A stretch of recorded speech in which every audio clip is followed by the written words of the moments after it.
এই যে এখানে সব কিছু নিয়ে নিয়েছি, একটা মিক্সির জার নিয়েছি, মিক্সির জারের মধ্যে শিউলি পাতাটা দিয়ে দেবো, সব একদম ডোগের পাতা, এগুলো ডোগ, একদম ফল ফল করছে, সব ডোগ কচি ভেঙে কচি, ভেঙে নিয়ে এসেছি আমি।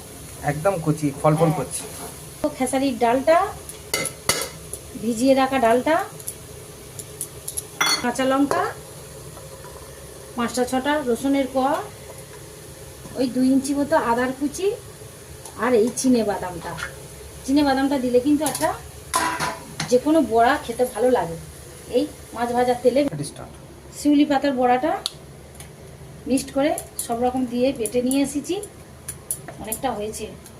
গরম ভাত দিয়ে মুগের ডালের সঙ্গে খাবে। এর মধ্যে দিয়ে দেবো 1 চামচ লবণ,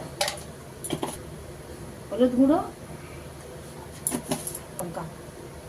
লঙ্কা গুঁড়ো দেবো, একটু ঝাল ঝাল খেতে ভালো লাগবে। ওই অল্প একটু গোটা জিরেটা ভাজার পরে গালে পড়লে খুব ভালো লাগবে। ভালো করে সব রকম মশলা মাখিয়ে নেব।